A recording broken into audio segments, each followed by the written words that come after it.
आणि लाडकी बहीण योजनेचं सत्ताधारी एकीकडे तोंड भरून कौतुक करतायत, विरोधक याच योजनेवर कडाडून टीका करतायत। असं सगळं सुरू असताना केंद्रीय मंत्री नितीन गडकरी यांनी मात्र लाडकी बहीण या योजनेसंदर्भात एक महत्त्वाचा सल्ला दिलाय आणि त्याच वेळी गडकरींनी सरकारला एक विशेष उपमाही दिली आहे। गडकरींच्या या वक्तव्यानंतर विरोधक खुश झालेत आणि भाजपवर मात्र सारवासारव करण्याची वेळ आली आहे।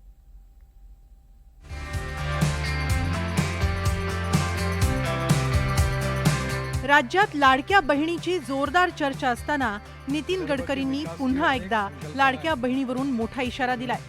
गडकरींनी हा इशारा दिलाय राज्यातल्या उद्योजकांना। लाडकी बहीण योजनेवर बराच खर्च होणार असल्यानं सरकारच्या भरवशावर राहू नका असं गडकरींनी थेट सांगून टाकलंय। त्यासाठी गडकरींनी सरकारला उपमा दिली आहे विषकन्येची। सबसे बड़ा प्रॉब्लम है विदर्भ में कि यहाँ के एंटरप्रेन्योर इन्वेस्टमेंट करने के लिए आगे आने चाहिए। राठी जी ने अच्छा रिपोर्ट किया और सब सरकार के भरोसे नहीं होता। मेरा तो मत है कोई भी पार्टी की सरकार हो, सरकार को दूर रखो। सरकार ये विषकन्या होती है, जिसके साथ जाती है उसको डुबाती है। ये आप इनके लफड़े में पड़ो मत, जो सब्सिडी लेना है ले लो, पर ये कोई कब मिलेगी कुछ मिलेगी कोई भरोसा नहीं होता। अभी मेरे लड़के ने मुझे परसों हमको 450 करोड़ सब्सिडी मिली है और पैसे जमा है टैक्स के, तो बोले कब मिलेगी। मैंने कहा भगवान से प्रार्थना कर, क्योंकि कोई भरोसा नहीं, मिलेगी क्या, मिल सकती है। अब वो जब आएगी, अभी लाडली बहन योजना शुरू होगी तो सब्सिडी का पैसा उनको भी उस काम के लिए देना पड़ा, तो नेचुरल अटक गई। नितीन गडकरींच्या या वक्तव्याचं विरोधकांनी समर्थन केलंय। लाडकी बहीणमध्ये मोठ्या प्रमाणावर भ्रष्टाचार होतोय। गडकरींनी या विरोधात दिल्लीत आवाज उठवावा अशी मागणी ठाकरे गटानं केली आहे। की अनेक वेळा ऑब्जेक्शन्स घेतलेले जातात, विरोध केला जातो, पण त्याच्यावर दुर्लक्ष करून वित्त मंत्रालयाने काही रेकमेंडेशन सूचना केल्या तरी त्याच्यावर कोणी ऐकत नाही आणि रेटून निर्णय घेतले जातात कॅबिनेटमध्ये, असं वर्तमानपत्रात आणि चॅनल्समध्ये येते। त्यामुळे एकीकडे गडकरी साहेब म्हणतायत ते, एकीकडे राज ठाकरे म्हणतायत ते, अर्थतज्ञ म्हणतायत पैशाचा अपहार आणि अपव्यय सुरू असेल, तिजोरीत पैसे नसताना, इतर योजना बंद केल्या जात असताना, तर केंद्र सरकारची काही जबाबदारी आहे की नाही। केंद्र सरकारचं वित्त मंत्रालय असेल, गृह मंत्रालय असेल, प्रधानमंत्री कार्यालय असेल, ज्यांना देशाचं आर्थिक नियोजन करण्याचं त्यांच्याकडे अधिकार आहे आणि कर्तव्य आहे। आर्थिक नियोजन म्हणतोय मी, कुठेही आर्थिक बेशिस्त असता कामा नये, तरच देश पुढे जाईल।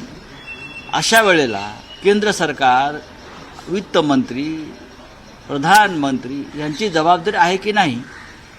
नितीन गडकरी एक ज्येष्ठ नेते आणि ज्येष्ठ मंत्री आहेत। मला असं वाटतं केंद्रीय मंत्रिमंडळामध्ये त्यांनी या विषयावर प्रस्ताव मांडायला हवा।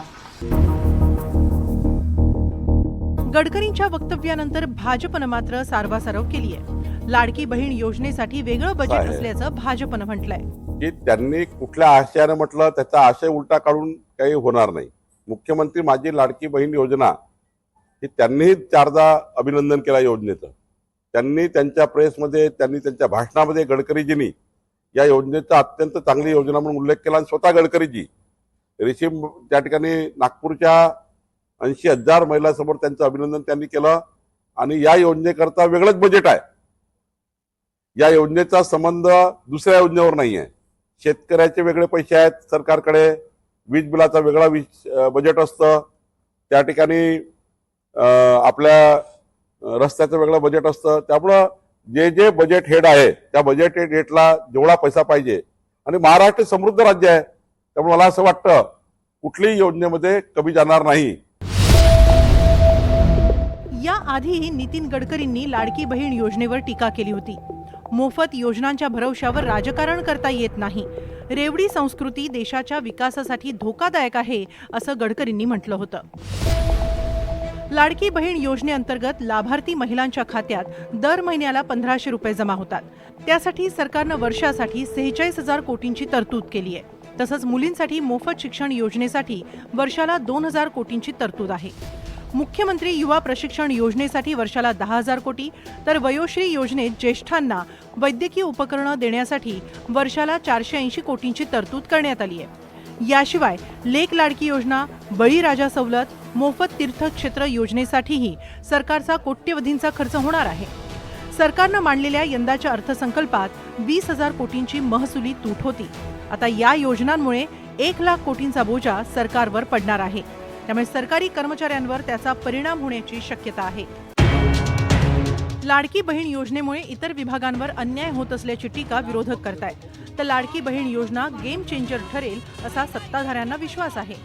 आता केंद्रीय मंत्री असलेल्या नितीन गडकरींनीच लाडकी बहीण योजनेवरून सरकारवर निशाणा साधलाय. अर्थगणितं ज्यांना कळतात ते गडकरींचा सल्ला नक्कीच मनावर घेतील. Bureau report, NDTV Marathi, Mumbai.